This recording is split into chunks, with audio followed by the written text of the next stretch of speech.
Ese va a ser el capítulo que vamos a estar viendo. Yo quiero que me acompañen a hacer una acción de gracias también antes de entrar en la clase, para que el Espíritu Santo nos guíe. ¿Cuántos están preparados? Padre, te damos muchas gracias, Señor, por permitirnos estar aquí, Señor, en tu presencia. Nos das la oportunidad, Señor, nos abres las puertas para adorarte, levantar nuestras manos en alto y proclamar tu nombre como Rey, Señor. Gracias, Señor, porque antes éramos tus enemigos, Señor. Estábamos destituidos de tu gloria y gracias a Cristo ahora estamos en tu presencia, Padre. Ahora te pedimos, Padre, que esta enseñanza, esta palabra que vamos a aprender en esta noche, que tu Espíritu Santo, Señor, nos guíe, nos ayude, Señor, a entender, a interpretar esto correctamente, Padre, y que nos convenza de todo pecado, de que nuestro corazón es caído, Señor, y sin tu gracia, sin tu poder, sin tu guianza, estamos perdidos, Señor. Yo te pido también, Padre, que derrames, Señor, tu gracia sobre nosotros, Señor, y nos capacites para entender tu palabra y podamos nosotros, Señor, humillarnos y abrir el corazón, mi Dios. Enséñanos tu palabra, Señor. Queremos ser más como tú cada día, en el nombre de Jesús. Amén. Gloria a Dios.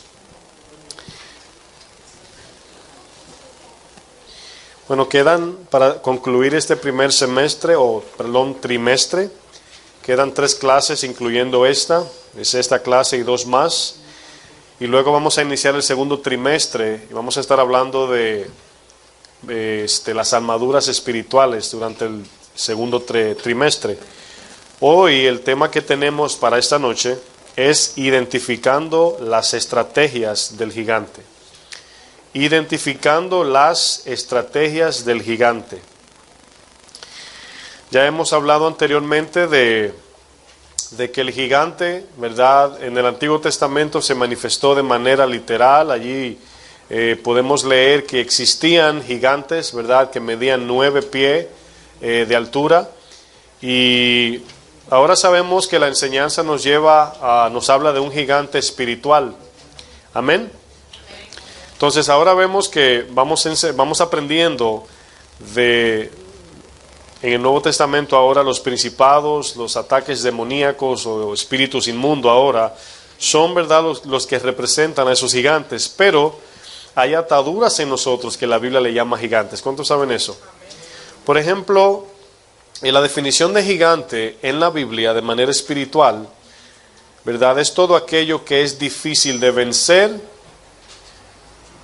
enfrentar o superar. Es todo aquello que es difícil de vencer, enfrentar o superar.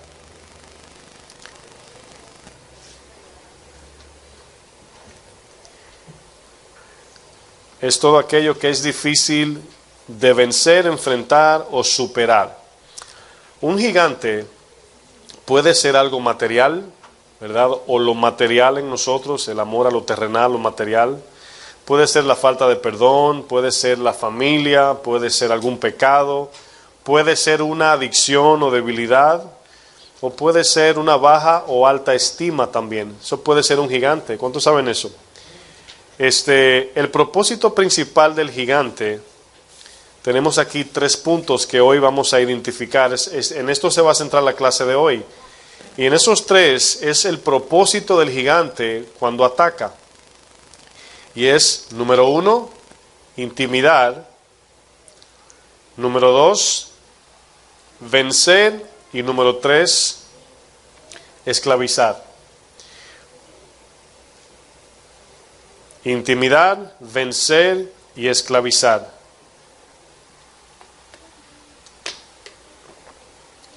Está en la pantalla ahí para los que se están tomando notas. Primero, intimidar, vencer y esclavizar. En esto consiste el propósito del ataque del gigante, podemos decir, o de los planes o las maquinaciones de este gigante espiritual que estamos identificando. Hoy vamos a utilizar a Goliat como ejemplo. Y ya ustedes están en el capítulo 17 de Primera de Samuel, ¿cierto? La palabra Goliat, anteriormente habíamos dicho que significa desnudar, ¿verdad? puede ser también revelar o evidenciar. Pero la palabra desnudar aquí tiene la misma implicación de cuando Adán cayó, ¿verdad? Que se vio desnudo de manera interna y no de manera externa, sino de manera espiritual. Y fíjense que este nombre del gigante que peleó con David se llama Goliat, significa desnudar. Vamos a estar enfocándonos en esos 3 puntos: intimidar, vencer y esclavizar. Vamos a ver el primer ataque, que es intimidar. Primer ataque, intimidar. ¿Qué es intimidar? Para los que toman notas, intimidar es infundir miedo por medio de palabras. Es bien simple. Intimidación o intimidar es infundir miedo por medio de palabras.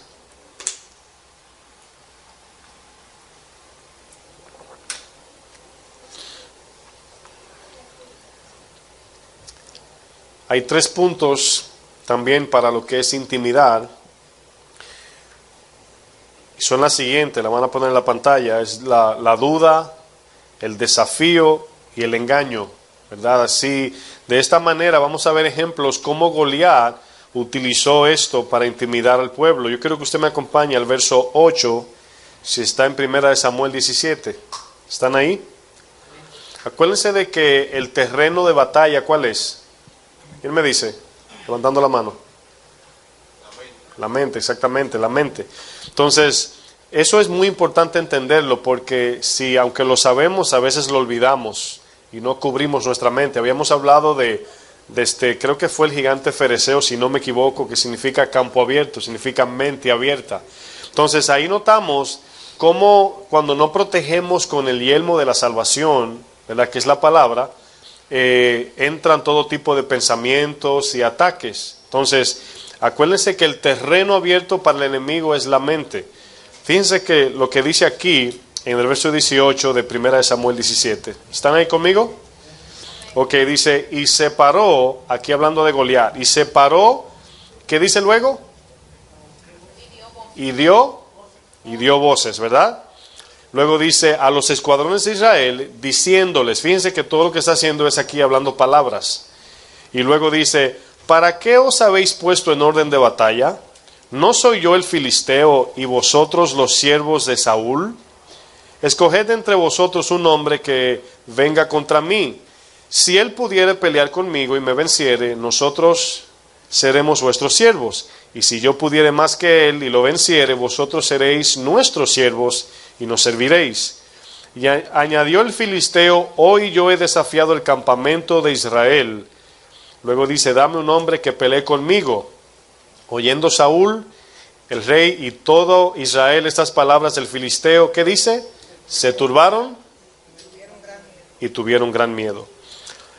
Al inicio de este texto que estamos aquí estudiando, lo primero que vamos a identificar es que dice, dio voces. Fíjense que fueron simples palabras. Pero fíjense algo, muchas veces palabras son más peligrosas y más fuertes que cualquier espada filosa que se utilice. A veces las palabras son mucho más fuertes. Fíjense que las palabras, si la utilizamos, este ataque de Goliat, si lo pasamos a la aplicación de nosotros, espiritual, fueron pensamientos que Goliat sembró en el pueblo, en el campamento de Israel. ¿Se dieron cuenta? Porque dice al final que tuvieron gran temor. ¿Por qué? Por simple amenazas todavía no peleaban. ¿Sí se dieron cuenta? Todavía no entraban en batalla. Y tenían miedo por lo que estaban viendo y también oyendo. Entonces aquí vemos la primera parte de lo que es la intimidación, que son las dudas, ¿verdad? Aquí Goliat dice, ¿para qué os habéis puesto en orden de batalla? ¿Para qué fueron a pelear? Para ganar la guerra, para que ellos fueran esclavos de Israel, no Israel de ellos. Pero la pregunta que aquí, necesito silencio, oigo vocecita de niños por ahí. Aquí la pregunta de Goliat dice, ¿para qué os habéis puesto en orden de batalla? Lo que significa aquí, o lo que está queriendo decir el texto es, vinieron en vano. Están derribando el plan que tenía el ejército de Israel para ir a guerra, o sea, lo está menospreciando. Ese es el ataque. Por ejemplo, fíjense aquí, no tienen que buscarlo, en Génesis 3.1 Satanás le dice a Eva, le dice, con que Dios ha dicho. ¿Se acuerdan? Fíjense la pregunta, con que Dios ha dicho. Miren, refiriéndose a Dios, diciendo con que, está diciendo como que poniéndolo en tela de juicio. Y Dios es digno de toda confianza. Dice que no comáis el árbol del huerto. O sea, fíjense la pregunta, con que Dios dijo. Ese mismo ataque, fíjense que es el mismo espíritu infundido en los gigantes, Satanás. En Lucas 4:3 dice aquí, cuando Satanás tentó a Jesús, dijo, entonces el diablo le dijo, si eres el Hijo de Dios, di que estas piedras se conviertan en pan. Fíjense aquí cómo identificamos este gigante. Miren, si hay un poquito de orgullo en nuestro corazón, este gigante tiene dominio sobre nosotros. Porque cuando hacen estas preguntas y hay orgullo, respondemos en desafío, en competencia, porque queremos probar o comprobar de que sí podemos. Mientras que Jesús dice que seamos humildes. ¿Cuántos saben eso? Aquí vemos esta segunda pregunta que hace Goliat. Fíjense lo que dice en la segunda duda. Le pone duda al pueblo. Dice, ¿no soy yo el filisteo y vosotros los siervos de Saúl? ¿Qué está haciendo? Está dominando, está manipulando el pensamiento de los israelitas.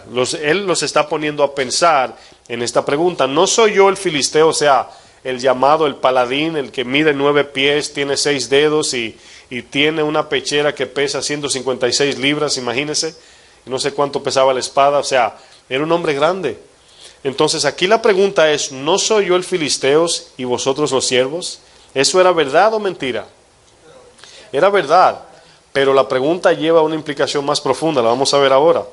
Aquí vemos que estas palabras eran ataques letales, eran más que punta de espadas. Y van a ver por qué. Yo quiero que pongamos mucha atención porque es así como Satanás ataca, de la misma forma. Esto es un arma letal, ¿por qué? La palabra duda es sinónimo de incertidumbre. Sinónimo de incertidumbre, que también se puede decir sin certeza, ¿verdad? Incertidumbre es también similar o sinónimo de podemos decir sin certeza. ¿Cuántos conocen el texto de Hebreos 11:1 hablando de la fe? Es pues la fe, la certeza de lo que, se espera y la convicción de lo que no se ve.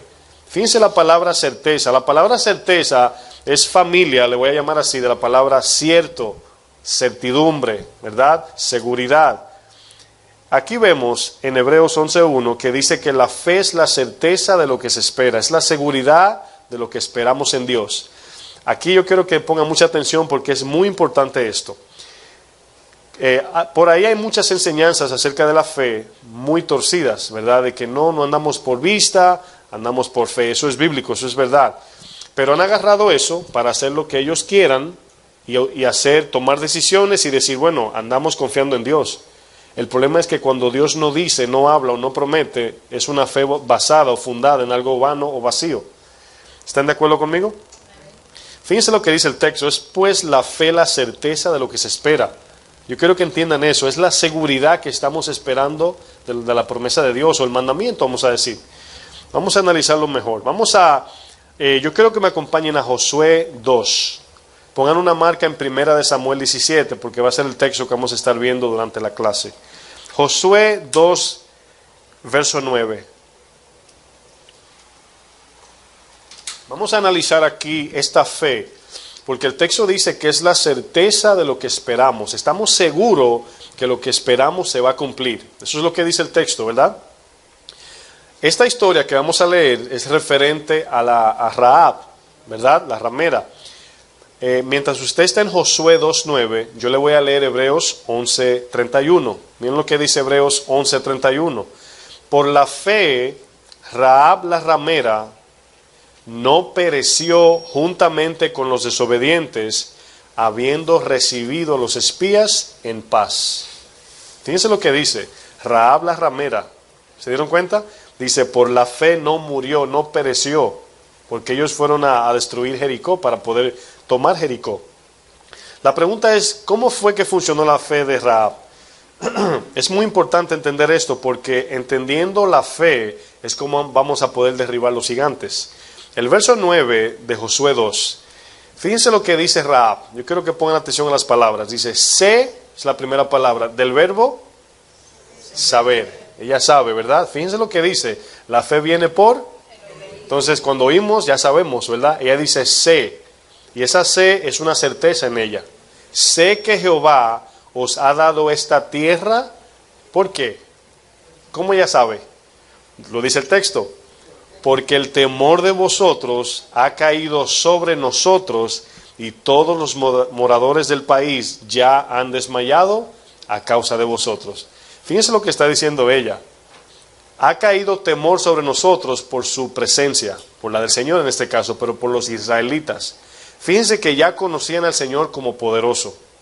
Entonces se van dando cuenta que la fe está fundada en el conocimiento de la grandeza de Dios, y cuando Dios me da un mandamiento o una promesa, esa es la certeza de la fe, porque ya yo confío en el Señor, no tanto en qué va a suceder con el mandamiento. O sea, no tiene que ver con entender lo que Dios me mandó a hacer, sino con solamente confiar en Él. Amén. Miren lo que dice el verso 10. Yo quiero que lean conmigo, porque... ¿Cómo ve? Despacio. Hemos oído, aquí es Shama, y es la misma palabra que se utiliza para referirse a la fe viene por el oír. Hemos oído que Jehová hizo secar las aguas del mar rojo delante de vosotros cuando salisteis de Egipto, y lo que habéis hecho a los dos reyes de los amorreos que estaban al otro lado del Jordán, a Sehón y a Og, a los cuales habéis destruido. El 11 dice, y oyendo esto, ha desmayado nuestro corazón, ni ha quedado más aliento en nombre alguno por causa de vosotros, porque Jehová vuestro Dios es Dios de arriba en los cielos y abajo en la tierra. Fíjense la fe, cómo está fundada en Rahab, por el conocimiento de quién es Dios. Ella no dijo, ¿qué van a hacer cuando tomen Jericó? Si yo le doy a ustedes la paz para que entren, ¿qué hay para mí? O sea, la fe no está basada en beneficios personales, en analizar o entender el propósito de Dios después del mandamiento, sino en simplemente obedecer a lo que Dios dijo, y esa palabra que Dios dijo, sabemos, tenemos la certeza de que es verdad. Es así como se desarrolla la fe, en el conocimiento de Dios. Aquí vemos que Rahab solamente conoce lo que Dios hizo en el tiempo pasado. Exacto. Todavía Dios no ha mostrado lo que va a suceder en Jericó ni lo que va a hacer en el futuro. Ella, su fe está basada en el pasado, por el conocimiento de lo que Dios hizo. Esa es la fe sana, que oímos lo que Dios dice y por lo que Él dice, por ahí caminamos. No importa el tamaño, el precio, cuándo, cómo. Si Dios dijo, por ahí vamos. Ahora, la batalla de nosotros es saber si Dios dijo. Esa es la batalla del cristiano de hoy, del presente, por la falta de relación. Esa es la batalla que tenemos. Es que yo siento que Dios dijo, yo creo que Dios dijo, a lo mejor dijo. Y el problema no es dar el paso si dijo, el problema es saber si Dios dijo. ¿Cuántos tienen esa batalla? Bueno, aquí vemos que la fe viene por el oír. La fe es fortalecida al conocer quién da el mandamiento y no por un análisis de lo que va a suceder antes de la obediencia. O después, perdón, después de la obediencia. Obedecer sin entender traerá entendimiento al obedecer. Voy a repetir, obedecer sin entender traerá entendimiento al obedecer. Vamos a retomar la pregunta del filisteo de Goliat. Dice aquí, ¿no soy yo el filisteo y vosotros los siervos de Saúl? Aquí notamos la duda, el desafío y el engaño que utiliza este gigante. Los espíritus así mismo operan, el mundo así opera y la carne así responde, con duda, desafío y con engaño. Por eso es que tenemos que basarnos en la palabra y ser guiados por el Espíritu Santo. Mi pregunta es la siguiente para todos, levantando la mano. En esta escena que estamos viendo, ¿cuántos personajes hay? No personas, porque hay dos batallones. Personajes en esta historia, ¿cuánto hay? ¿1, 2 o 3? Fíjense la pregunta de aquí de Goliat. Miren lo que hace Goliat, mírenme a mí. ¿No soy yo, verdad, el filisteo, y vosotros los siervos de Saúl? ¿Cuántos personajes hay ahí? 2. Los filisteos y los israelitas. Ahora, le estoy ejemplificando la pregunta. Mi pregunta es, ¿solamente hay 2 o hay más?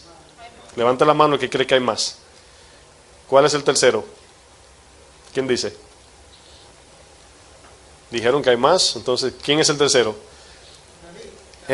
No, David pertenece a los israelitas. Ese es el grupo. Ese personaje aquí no estamos hablando de una persona, sino de los grupos en este caso. Pero no puedo decir grupo porque luego no se entiende. Personajes aquí en esta narración. Bueno, hay tres. Están los filisteos, exactamente. ¿Quién? El Señor está aquí también. Están los filisteos, los israelitas y el Señor también. Pero el filisteo le mencionó ¿cuánto? Solamente dos. ¿No soy yo el filisteo y vosotros? Fíjense lo que hizo, que la pregunta que hizo centró a los israelitas en lo terrenal, para que se olviden de Dios, sino que miraran ellos al gigante. Vamos a poner en la pantalla algo, para analizar algo. La intimidación consiste en infundir miedo e incertidumbre. Anoten eso. La intimidación consiste en infundir miedo o incertidumbre. Puse pero es o incertidumbre.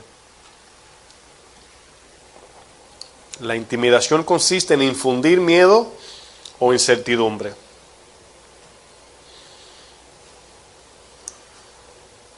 Miren, este fue la estrategia de David.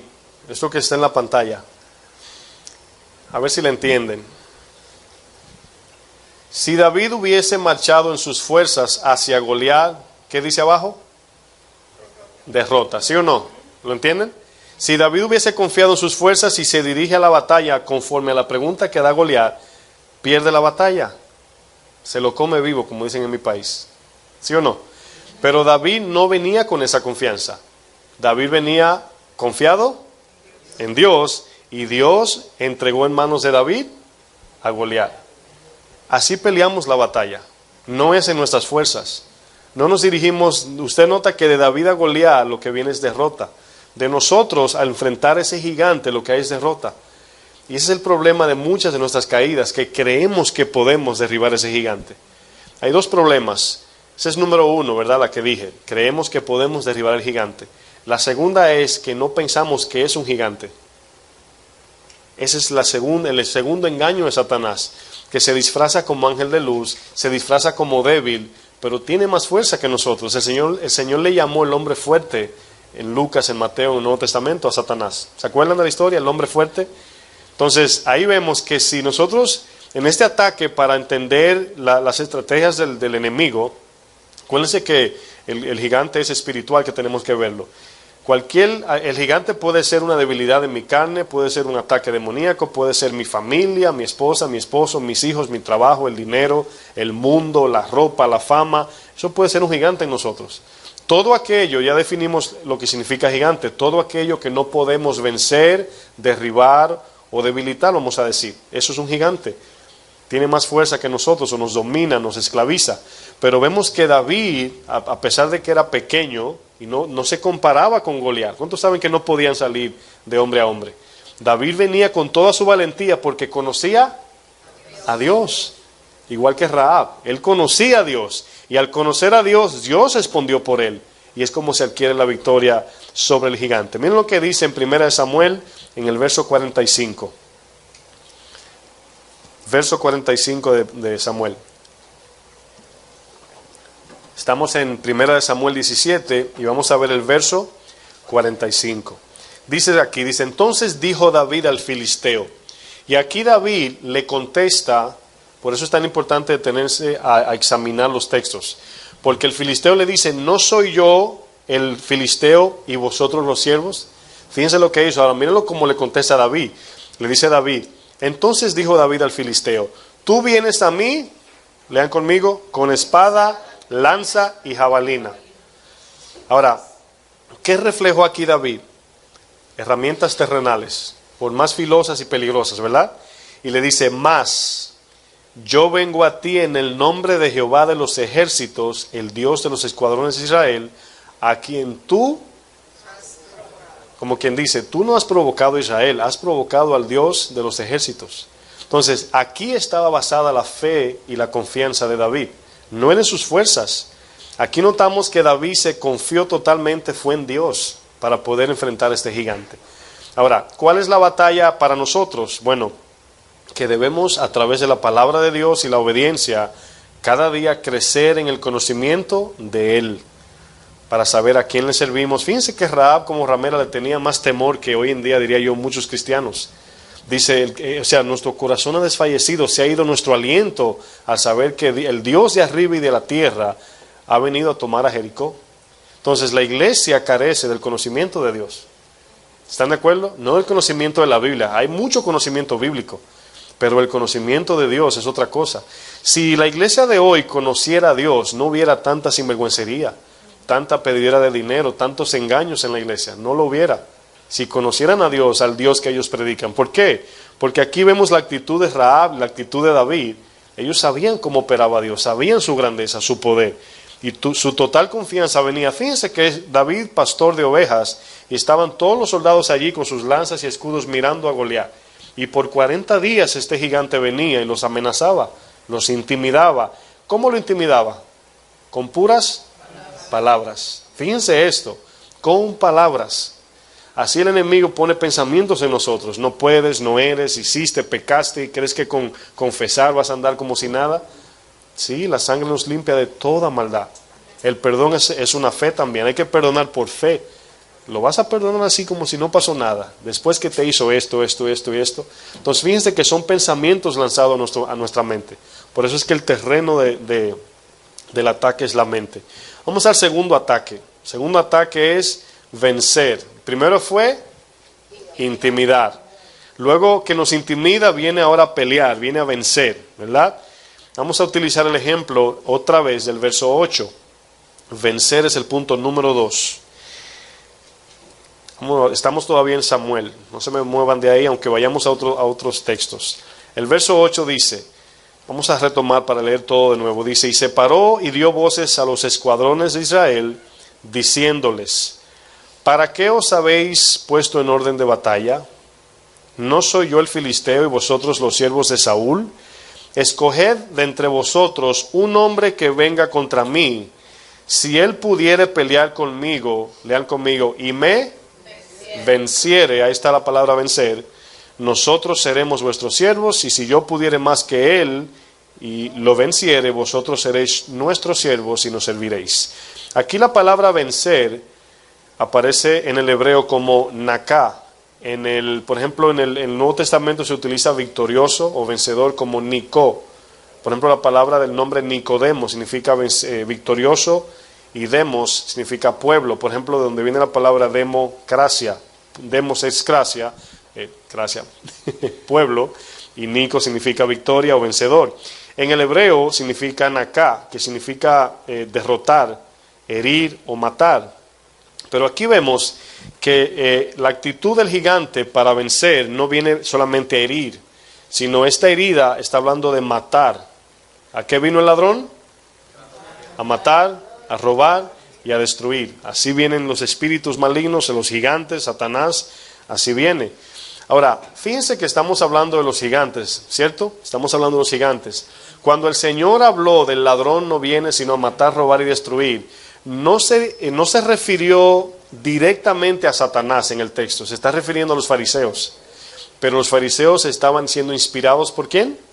Por su padre. Vosotros sois de vuestro padre el diablo, y los deseos de vuestro padre queréis hacer. Porque digo la verdad, me queréis matar. Y Satanás es homicida desde el principio. Fíjense que, por eso siempre repito, porque hay lo que se llama sobreespiritualizar las cosas.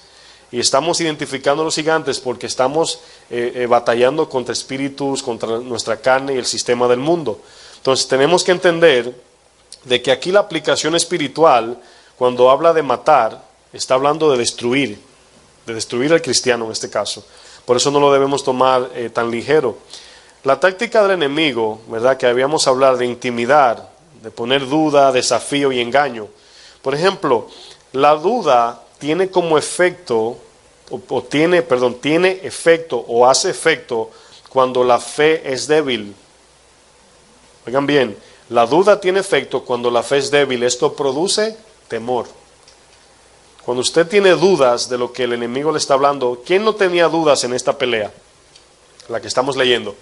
David no tenía dudas, él estaba seguro de que Dios estaba con él. Entonces, pero el escuadrón junto con el rey tenían temor por la duda. ¿Por qué trae temor? Porque decían, ¿Y quién va a poder con ese gigante? Entre 15, 5, 1, yo no puedo, nadie puede. Y estaban ahí por 40 días, se presentaban y se iban. Y él se paraba el escudero delante de Goliat y los amenazaba. ¿Quién va a pelear conmigo? Y el que me gane, seremos todos sus esclavos. Pero nadie se paraba. ¿Por qué? Porque tenían duda de Dios. Tenían duda de Dios. Y nuestros problemas son iguales. Luego el desafío toma fuerza cuando hay temor en nosotros. Si hay temor, las palabras que salían del gigante tienen efecto, porque ya tenemos miedo. Entonces eso fue lo que pasó, que las palabras de Goliat, el gigante, tuvieron efecto en ellos porque tenían miedo, por falta de fe.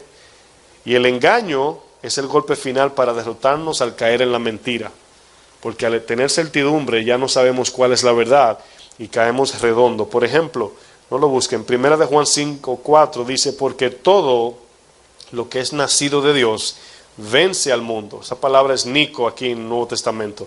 Todo el que es nacido de Dios vence al mundo. ¿Cómo es esto? El mundo aquí implica el sistema o la corriente que nos estimula, nos incita, nos seduce para pecar. Entonces, antes íbamos conforme a la corriente, no teníamos la capacidad ni la fuerza para ir contra corriente. Entonces ahora el Espíritu Santo nos capacita para ir contra corriente, y por eso dice vence al mundo, va en contra de la corriente. Es el Espíritu que nos capacita. Dice, y esta es la victoria que ha vencido al mundo. ¿Cuál? Nuestra fe. La fe aquí es la confianza. Fíjense la victoria ahora en el Nuevo Testamento como aplicación. Nuestra fe vence al mundo. Hay muchos, hablamos anteriormente del gigante Eteo, que habla del temor, ¿verdad? Que significa terror. Y muchos tienen miedo. A lo mejor yo tengo temores todavía. Bueno, todos tenemos temores, no voy a decir que no. Pero todos tenemos ese temor, por eso buscamos de Dios. Por eso al cruzar la calle queremos mirar para arriba y para abajo. No queremos morir o ser atropellados por un vehículo. Entonces, notamos que la confianza en Dios es lo que nos da esa paz, esa tranquilidad, esa seguridad. Por ejemplo, Jeremías 20:11 dice, mas Jehová está conmigo como poderoso gigante, ¿verdad? Y aquí es entender de que Jehová es un gigante, pero es mucho mayor y más grande que los gigantes que hemos estado estudiando. Por tanto, los que me persiguen tropezarán y no prevalecerán. Serán avergonzados en gran manera porque no prosperarán. Tendrán perpetua confusión. Fíjense cómo se invierte aquí las barajas, que jamás será olvidada. Aquí vemos que esta fe de entender esto, en el verso 45, David, cuando dice, entonces David le dijo al filisteo, la fe de David estaba fundada en la grandeza de Dios. Fíjense lo que dice el 46, ¿están ahí? Dice, Jehová te entregará, fíjense que no dice en ningún momento, yo te cortaré. Sí, claro, cuando él dice, te cortaré la cabeza, era después de muerto. Pero dice aquí, Jehová te entregará hoy en mi mano. Fíjense aquí la confianza. Jehová te entregará en mi mano. Y yo te venceré. ¿Vieron la sinergia? El trabajo en conjunto. Pero primero Dios tiene que... cuando iniciamos el servicio leímos el Salmo 37:5 que dice, confía en Jehová y Él hará. Confía en Jehová y Él hará. Dice, y te cortaré la cabeza. Y daré hoy los cuerpos de los filisteos a las aves del cielo y a las bestias de la tierra. Todo el que estaba ahí se estaba riendo, yo me imagino. Porque era del tamaño, no sé, como Javi, así era David, o más pequeño, no sé. Era un niño comparado con este gigante. Aparte de que era pequeño y Goliat tenía 9 pies, o sea, la cabeza de Goliat no cabe en este techo. Y dice más adelante, y toda la tierra sabrá, fíjense la gloria a quién se la da. Sabrá la tierra que hay Dios en Israel, y sabrá toda esta congregación que Jehová nos salva. ¿Qué dice? Con fuerza de hombre. El Señor no opera con fuerza de hombre, ni con lanza, ni con espada, porque de Jehová es la batalla, y Él os entregará en vuestras manos, en nuestras manos. Fíjense aquí cómo derrotamos a nuestro gigante, por la fe. ¿Se dieron cuenta? Miren, Lucas 11:21. Vamos ahí, vamos a utilizar un ejemplo aquí con Jesús. Porque luego podemos pensar que es solamente en el Antiguo Testamento. Pero fíjense lo que dijo Jesús. ¿Se acuerdan cuando le dijeron que Jesús tenía demonio? Bueno, Lucas 11, el verso 21, dice lo siguiente, hablando aquí Jesús de sacar a Satanás o al demonio. Dice, cuando el hombre, ¿están ahí? Cuando el hombre fuerte, ¿quién es el hombre fuerte aquí? ¿Quién? Están dudosos. ¿Tienen duda? Les voy a infundir intimidad ahora. ¿Quién es el hombre fuerte? Díganlo duro. Satanás, exactamente. Dice, guarda su palacio, y aquí es figurativo del cuerpo del hombre. Acuérdense que poseían las personas. Dice, su palacio, en paz está lo que posee. Pero cuando viene, vean conmigo, otro más fuerte que él y le vence, le quita todas sus armas en que confiaba y reparte el botín. Todo eso es figurativo, pero es de hablar de que Jesús era el hombre más fuerte que iba a sacar a Satanás. Entonces aquí vemos, le atribuían al Señor que sacaba a los demonios por el poder de Satanás. Y dicen, no, a quien yo estoy sacando es al mismo Satanás. Y nadie puede sacar al hombre fuerte si no viene uno más fuerte todavía. David hace una comparación entre la armadura humana de Goliat y el poder divino de Dios. Mientras que Goliat le dijo, yo soy el filisteo y vosotros los siervos de Saúl. Podemos decir un rey cobarde. Y si el rey es cobarde, los soldados también eran cobardes. Aquí vemos esta confianza de David. David tiene una fe fundada en la grandeza de Dios, experimentada en el conocimiento de su persona, en este caso del Señor. Vamos ahora a ver el verso 34 para que vean de dónde proviene la fe de David. Y van a ver otra vez como Rahab de que la fe de David está basada en el conocimiento pasado de las obras de Dios, de quién es Dios y no en lo que Dios va a hacer en el futuro. Eso es simple confianza, lo que Dios va a hacer. El 34, ¿están ahí? Aquí, en esta parte que vamos a leer, es cuando Saúl llama a que le traigan a David a ver quién es aquel que está desafiando a Goliat. Dice, tráigame el muchacho. David respondió a Saúl, dice, tu siervo era pastor de las ovejas de su padre. Y cuando venía un león o un oso y tomaba algún cordero de la manada, salía yo tras él. Esto me da miedo a mí.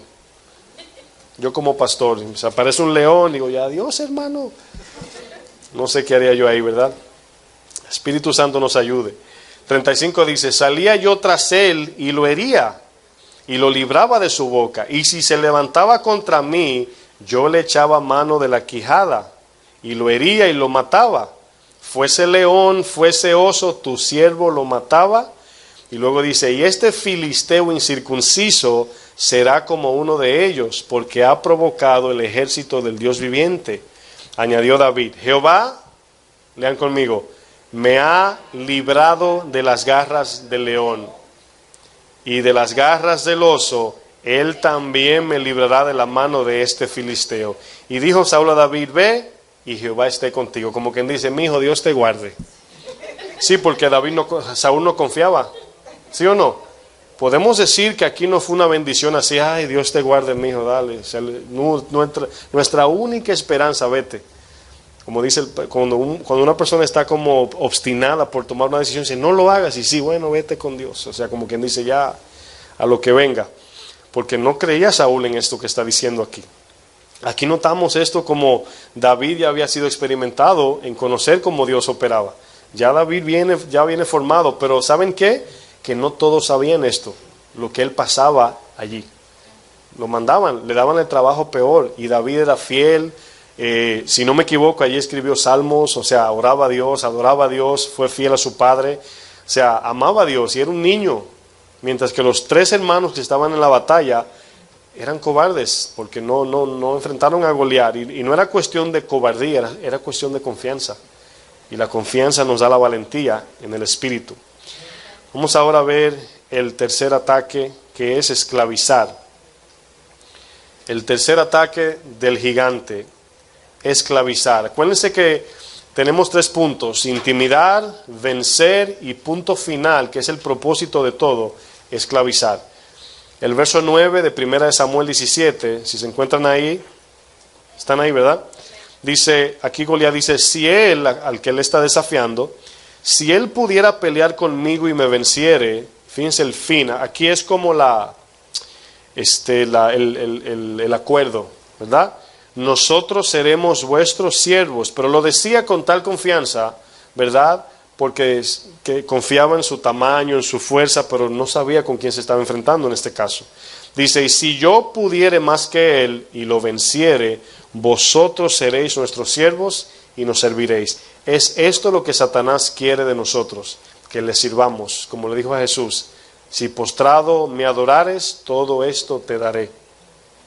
Vamos a utilizar un ejemplo, no tienen que buscarlo, de Jueces 6:1, para que vean que la falta de fe nos esclaviza. Lo voy a explicar más despacio, pero quiero leer este texto. Después de Josué, saben que Josué fue fiel a Dios, ¿verdad? Desde el primer capítulo hasta el final. Josué representa la gracia, Moisés representa la ley. Entonces, cuando termina el libro de Josué, empieza el libro de Jueces, y en ese libro aparece muchas veces, inician los textos, y los hijos de Israel volvieron a hacer lo malo ante los ojos del Señor. Van a leer mucho eso en ese libro. En el capítulo 6, verso 1, cuando se le apareció a Gedeón, el texto inicia así. Dice, los hijos de Israel hicieron lo malo ante los ojos de Jehová. Fíjense lo que dice luego, y Jehová los entregó en manos de Madián por 7 años. Cuando alguien entrega algo o a alguien es porque tiene posesión de aquello, ¿sí o no? Entonces, notan de que nosotros como cristianos tenemos una protección así como Job. Dios nos guarda y si algo nos pasa es para un trato personal con nosotros. La palabra dice que sabemos que el mundo entero está bajo el maligno, pero los hijos de Dios nadie le toca, el maligno no le toca, dice, ¿verdad? Pero aquí vemos que el Señor, dice el texto, que hicieron lo malo y el Señor los entregó, o sea, los soltó en manos de ellos por la desobediencia. Entonces fíjense que la falta de fe nos lleva a la desobediencia y la desobediencia lleva a la esclavitud. Entonces, ¿cómo podemos ver eso a nuestra aplicación? Acompáñenme a Romanos 6, verso 16. ¿Cómo es que la desobediencia o la falta de fe nos esclaviza? Romanos 6, 16. ¿Sabían ustedes que todo el mundo, todo ser humano es esclavo? ¿Sí sabían? ¿Todos o no sabían? Todo el mundo es esclavo, de algo o de alguien. Y la pregunta de nosotros es, ¿de quién somos esclavos? ¿Verdad? Esa es la pregunta. El verso 16 de Romanos 6 dice lo siguiente. A manera de pregunta dice, ¿no sabéis que si os sometéis a alguien como esclavo, ¿para qué? Para obedecerle, sois esclavo de aquel a quien obedecéis, sea del pecado para muerte o sea de la obediencia para justicia. Aquí vemos en Romanos 6, 16 que o somos esclavos de pecado o somos esclavos de justicia. No hay medio aquí. O es el uno o es el otro, o es izquierda o es derecha, o es el camino ancho o es el estrecho, o es el perdición o salvación, pecado o justicia, Dios o Satanás, así es, 2 opciones. Entonces aquí vemos que la palabra esclavo significa algo bien simple, entregar, o lo voy a definir así, uno que se entrega a la voluntad de otro, bien simple, eso quiere decir esclavo, uno que se entrega a la voluntad de otro. Ahora, ¿cuál es nuestra batalla como cristianos? Y es exactamente eso, entregar nuestra voluntad a Dios. Pero Dios la pide de manera voluntaria por el conocimiento, no como Satanás que quiere quitárnosla con engaños y forzarnos, no como Goliat que quería intimidar y poner duda o engaño. Dios muestra la cruz como símbolo, vamos a decir así, o como muestra de amor, para que veamos lo que Él hizo. Dice que por amor Dios murió por nosotros aún siendo pecadores. Y cuando vemos ese gran amor, entonces Él nos abre la puerta para que voluntariamente, con entendimiento, nos sometamos a Él. Y somos esclavos de justicia para vida y para paz. Aquí notamos, el texto dice que no sabéis que si nos sometemos a cualquier cosa. ¿Saben otro problema que hay como cristianos? De que muchos de nosotros somos esclavos de concupiscencia, que es deseo carnal, o de muchas cosas, y lo negamos. Decimos que no, que es simplemente un uso o no sé qué. Y es muy fácil caer en esclavitud, es muy fácil ser adicto o ser débil en áreas. Cualquiera de nosotros podemos tener debilidades, tenemos debilidades, pero aquí hablando de esclavitud, de algo que no podemos dejar. Eso es un gigante, allí se muestra un gigante. La palabra, por ejemplo, redención, esta palabra implica a alguien que compra algo o a alguien, ¿verdad?, que le pertenecía a otra persona. Esta palabra redención aparece en el libro de Ruth, cuando compran a la moabita, que es Ruth en este caso, y dice que Buz la compró a ella, la redimió, vamos a decir, que es símbolo de lo que Jesús hizo. Nosotros somos gentiles, Jesús es judío, y de manera espiritual Él nos compró, ¿con qué? Con su sangre. Vamos a hablar de la sangre el domingo. Nos compró con su sangre. La sangre preciosa no solamente nos compró derramándola, sino que por medio de ella nos limpia y por medio de ella nos dio vida, porque la vida está en la sangre. Sabemos que nos dio vida por medio de su sangre, o sea, nos atrajo a Él. Esta palabra redención se utiliza para referirse al esclavo. Acompáñenme, hago una marquita todavía en primera de Samuel y vamos a Éxodo 6:6. Vamos a ver un ejemplo allí.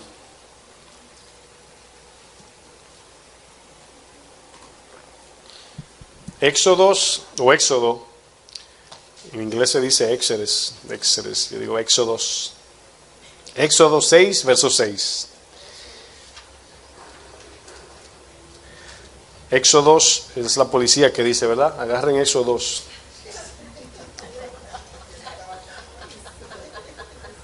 Sí, los policías hispanos que no se criaron en su país, no saben mucho español, dice Éxodos. Bueno, el verso 6 dice lo siguiente, dice, por tanto, dirás a los hijos de Israel, ¿qué dice? Yo soy Jehová. Ustedes notan en el Antiguo Testamento este yo soy repetidamente, yo soy Jehová, yo soy Jehová. Luego dice, y yo os sacaré de debajo de las tareas pesadas de Egipto. Aquí estamos viendo la esclavitud, ¿verdad? Y os libraré de su servidumbre, y os, ¿qué dice?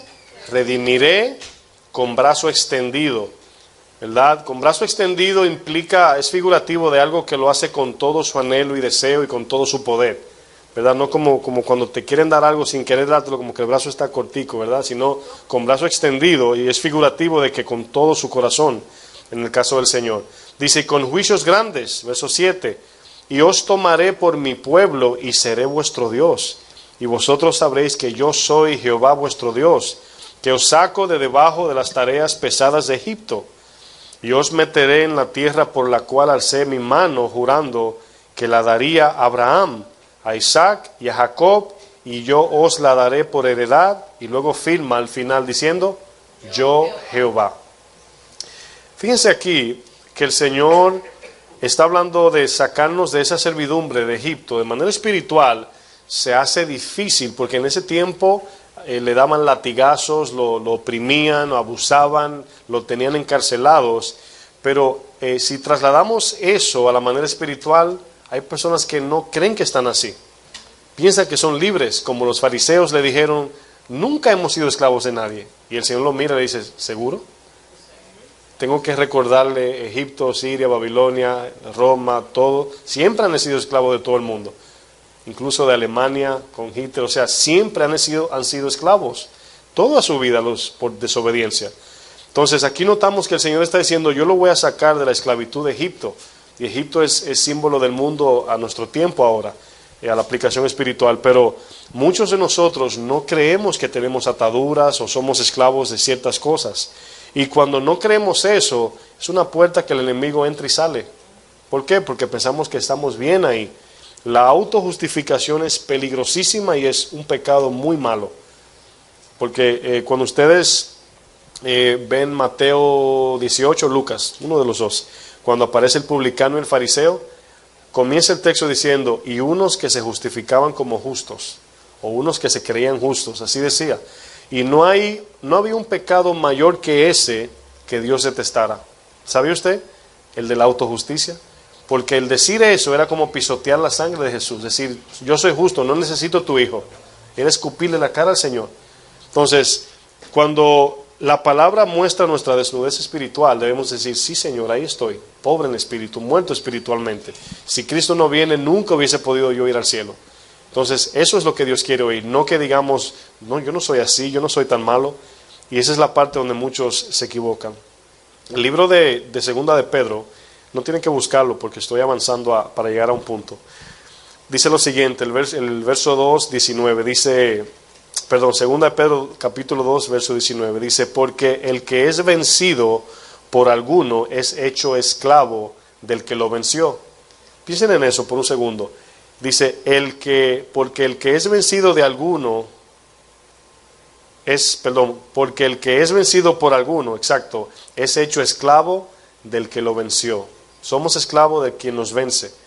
Y muchos piensan en la iglesia de que ya porque somos cristianos podemos arrancarle la cabeza a Satanás, amarrarlo cuando queremos y lo ponemos en un cuartico y sale cuando nosotros decimos.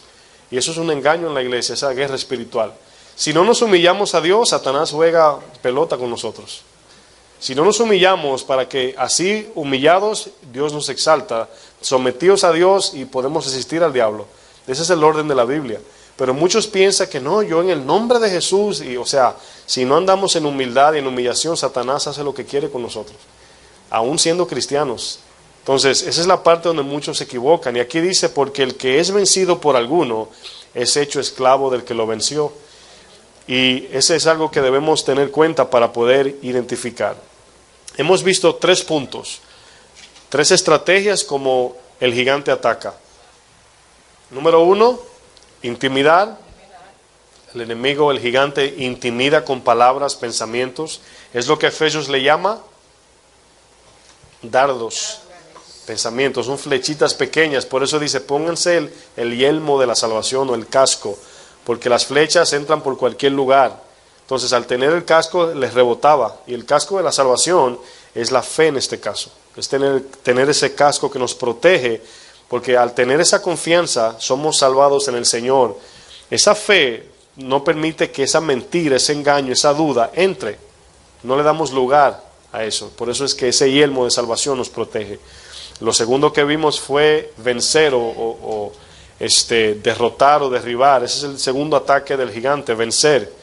Viene para intimidar con el fin de vencer y como propósito esclavizarnos, que es el punto número 3. Infundir miedo, o sea, intimidar, vencer y luego esclavizar.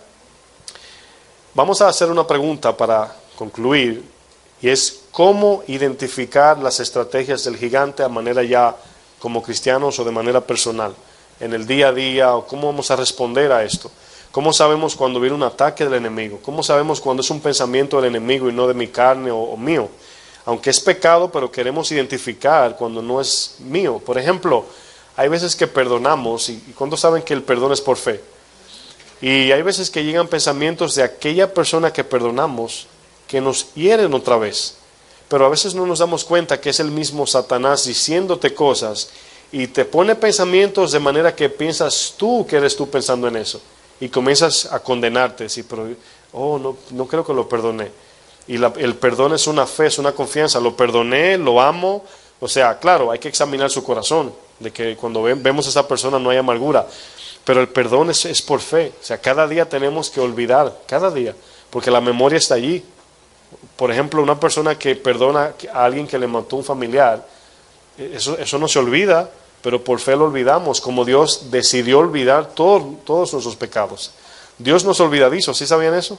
Él decidió olvidar nuestros pecados. Él dijo, así como está el este del oeste, así me olvidaré, borraré sus pecados. Como que si nunca pecamos, hermanos.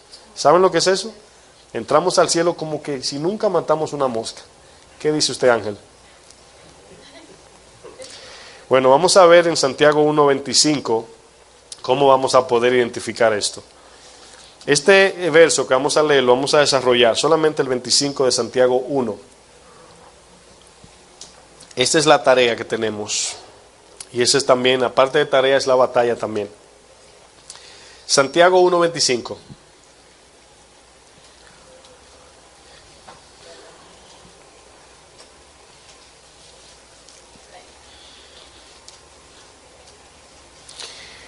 ¿Están ahí? Me dicen amén cuando lleguen, porque ese es el último texto que vamos a leer y lo vamos a desarrollar para terminar. Santiago 1:25 dice: mas el que mira atentamente en la perfecta ley, la de la libertad, y persevera en ella, no siendo oidor olvidadizo, sino hacedor de la obra, éste será bienaventurado en lo que hace. Al inicio del texto dice: mas el que mira. Ya hemos explicado varias veces de que aquí mirar no es solamente con los ojos, sino mirar con los ojos del alma, vamos a decir. ¿Se acuerdan que Lucas 6 dice que si el ojo está en tiniebla, todo el cuerpo está en tiniebla? Está hablando del ojo y del espíritu, vamos a decir así también. Entonces aquí la mira es mirando la palabra. Claro, tenemos que mirar para leer, pero no se está refiriendo a eso. Está hablando de mirar como propósito, como pensamiento y sentimiento, ¿verdad? Por ejemplo, cuando usted va a un lugar, usted se lo imagina. Usted va, si vaya a comer a un restaurante que le gusta, ya se lo está imaginando, la comida que venden. Si vaya a ver una familia, ya se está imaginando cómo estarán. Ya usted está mirando en su mente eso. Entonces, para poder obedecer la palabra, no andamos con la Biblia abierta para leerla en cada actitud, ¿verdad que no? Sino que tenemos que, de manera de memoria, y el Espíritu también nos recuerda, mirar esa palabra y andar atentamente mirando la palabra. Mirar aquí es a manera de pensamientos y también sentimientos.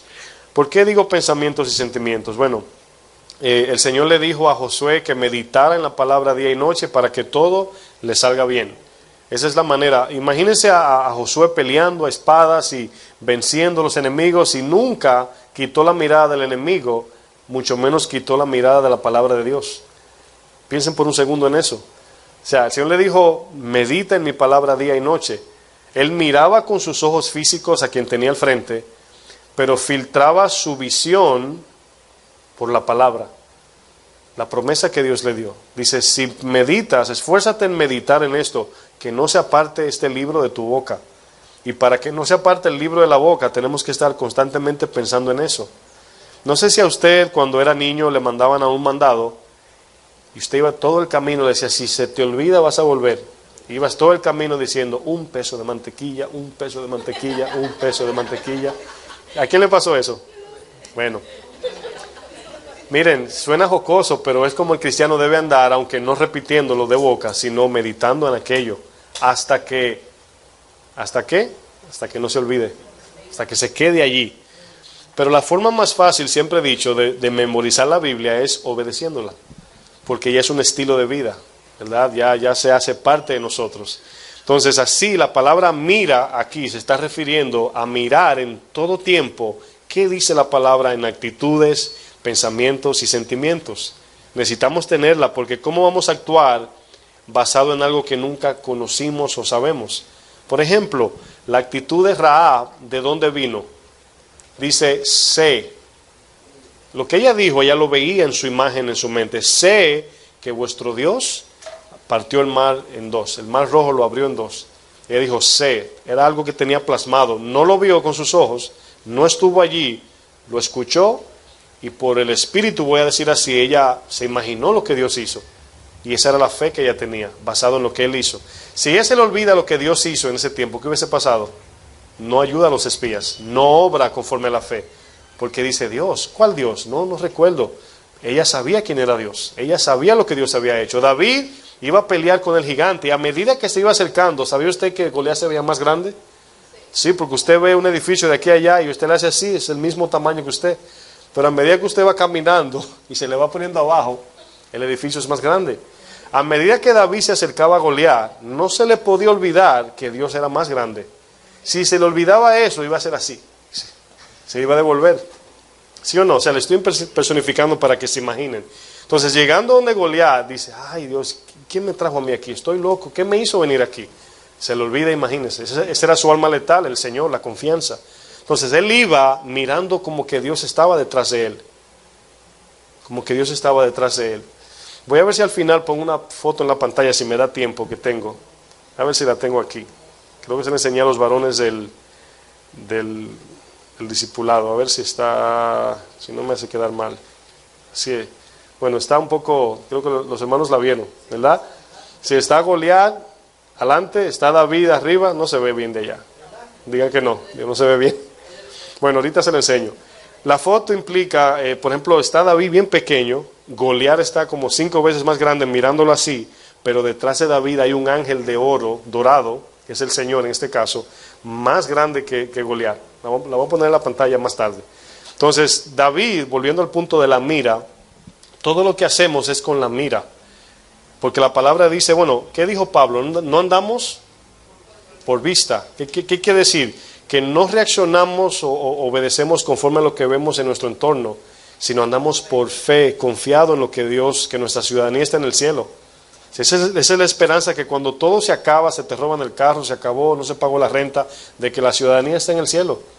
Claro, todavía estamos agarrados de aquí, pero con la mente en el cielo. Aquí vemos que luego dice la perfecta ley. Dice el que mira, y luego dice atentamente la perfecta ley.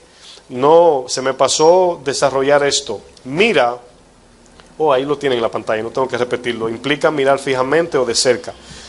Luego dice la perfecta ley. La palabra perfecta en la Biblia tiene siempre, para que no se lo olvide, tiene 2 implicaciones. Perfecto a veces es lleno o completo, pero mayormente hablando de madurez. Porque yo sé que cuando uno siempre dice, bueno, no soy perfecto, no está hablando de perfección sin tacha, está hablando de madurez. Entonces aquí dice, en la perfecta ley, la que nos completa, la que nos llena, la que nos hace madurar. Y luego dice lo siguiente, acuérdense que estamos hablando del gigante, dice la de la libertad, o la que nos hace libre en este caso. Aquí vemos que la palabra de Dios, el Señor le dijo en Juan 8:32 a los fariseos, y conoceréis la verdad, y la verdad os hará libre. Ellos le dijeron, nunca hemos sido esclavos de nadie, y estaban exactamente en esclavitud. ¿Por qué no lo sabían? Porque no conocían al Señor. Conocían la Biblia completa, pero no conocían a Dios. Y luego dice, y persevera en ella. En la ley de la libertad, la perfecta, y persevera, que significa permanecer. Y esa es la batalla de muchos de nosotros, permanecer, ¿verdad? Permanecer ahí, caminar con la palabra, que no se me olvide en cada actitud qué dice la Biblia, qué dice el Señor, qué dice la palabra, cómo lo hago. Por ejemplo, hay un proverbio que aparece en Proverbios 3 y capítulo 16, que dice, reconócelo en todo y Él enderezará tus veredas. Imagínese ese texto. Yo me imagino los textos para poder entenderlo. O sea, Él dice, reconócelo, quiere decir, bueno, Señor, voy contigo como Enoc, camino contigo, Señor, ¿es por aquí o no? Entonces, cuando las veredas que son así, tú dices, ¿por dónde estoy? El Señor dice, reconócelo, y el Señor te lo esterica y lo pone derechita a la calle. Entonces, reconocer a Dios en todo tiempo, eso implica pensar y mirar su palabra, en todo tiempo. Todo, cuando hablamos, cuando tenemos una mala intención, en todo hay que estar pensando todo el tiempo en el Señor. Luego dice, no siendo oidor olvidadizo. ¿Qué es un oidor olvidadizo? No es solamente uno que tiene mala memoria. ¿Sabe usted que hay una condición de mala memoria? No estoy hablando de Alzheimer, sino personas que se le olvidan las cosas. Pero aquí lo que implica es aquel que no le da valor a algo y por consecuencia se le olvida. Por eso dice, no siendo oidor olvidadizo. Podemos oír la palabra ahora y al salir olvidar. ¿Por qué? Porque a la palabra no le dimos el valor que merecía. Esa palabra de caminar y mirar en ella en todo tiempo. El gigante, cuando le envió la palabra a los escuadrones de Israel, totalmente miraron, vamos a ponerlo así, miraron a Goliat, se olvidaron del Señor y cayeron en el temor, porque vieron que estaba bien grande. Y se le olvidaron, quitaron la mirada del Señor y la pusieron en Goliat. Por eso él le dijo, fíjense la pregunta que dije al inicio, dice, ¿no soy yo el filisteo? ¿Qué estaba haciendo Satanás? Estaba centrando su mirada en lo terrenal, que es lo que hace el enemigo. Miren para abajo, no miren para arriba, no miren a Dios. Soy yo el filisteo y vosotros los siervos de Saúl. Y dijeron, tienes razón, él es más fuerte. Pero David viene y dice, ¿quién es este incircunciso que está hablando mal del Dios de Israel? O sea, ya él venía, porque David nunca dejaba de pensar en el Señor. Entonces venía ya, no venía con fuerzas, ni quítense que voy por ahí, no. Él sabía en quién confiaba. todo el tiempo mirando en el Señor. Imagínense, hermanos, pelear con un león, oso, hay que tener la mirada bien puesta en el Señor. Entonces aquí dice, no siendo oidor olvidadizo, David no olvidó en quien confiaba. Y luego dice, sino hacedor de la obra, y luego dice, este será bienaventurado en lo que hace. Este texto que leímos es nuestra alma letal de nosotros para enfrentar a ese gigante. Porque andando en la palabra, mirando fijamente en ella y obedeciéndola, es como vamos a contrastar o a ver lo opuesto que es la altimaña de Satanás y identificar lo que es contrario a lo que estamos mirando fijamente. ¿Sí me doy a entender? Al mirar la palabra voy a poder identificar al enemigo. No es aprender las tácticas del enemigo, sino conocer la verdad para luego contrastar las altimañas. Hacedor o obediente a la palabra. Luego dice, bienaventurado será, que significa sumamente bendecido por Dios. Y luego dice, en todo lo que hace. Quiere decir que va a vencer al gigante y va a andar conforme a la voluntad de Dios. Amén. Vamos a orar para ser despedidos. ¿No tienen alguna pregunta? ¿Se quedaron con alguna duda? Creo que no. Vamos a ser despedidos. Si usted me acompaña, Padre, te damos gracias, Señor, por tu palabra, por tu enseñanza que nos has compartido en esta noche, Señor. Queremos seguir caminando en esa luz, seguir mirando tu palabra, la perfecta ley, la de la libertad, que nos hace libre del pecado, nos hace libre de las debilidades carnales del sistema terrenal, Señor, y nos hace libre para caminar en obediencia. Te presentamos, Señor, cada uno de nosotros, ese gigante, Señor, que quizás se ha hecho difícil, Señor, de vencer. Quizás hemos querido ir, Señor, y en nuestras fuerzas vencerlo, pero sabemos que la fe es quien vence al mundo. Aquel que es nacido de Dios vence al mundo y la victoria es nuestra fe. Yo te pido, Señor, que desde hoy pongamos en aplicación esto que aprendimos para ver resultados venideros, Señor, y que tu nombre sea glorificado. Que en todo tiempo, Señor, cuando enfrentemos problemas, no miremos el problema, sino te miramos a ti, que eres mucho más grande que el problema. Yo te doy gracias por mis hermanos que están aquí, aquellos que nos ven por internet también, que tu palabra llegue en tu Espíritu Santo a lo más profundo del corazón para aquel que abrió su corazón como tierra fértil, y que podamos cada vez más crecer, adorarte, amarte con todo nuestro ser y andar, Señor, siempre agradándote, que es la fe en Cristo, tu Hijo amado, Señor. Gracias, Señor. Bendice a aquellos que van a sus hogares, fortalece a los que están cansados, y que podamos, Señor, seguir meditando y mirando en tu perfecta ley, la de la libertad. En el nombre de Jesús. Buenas noches, amados.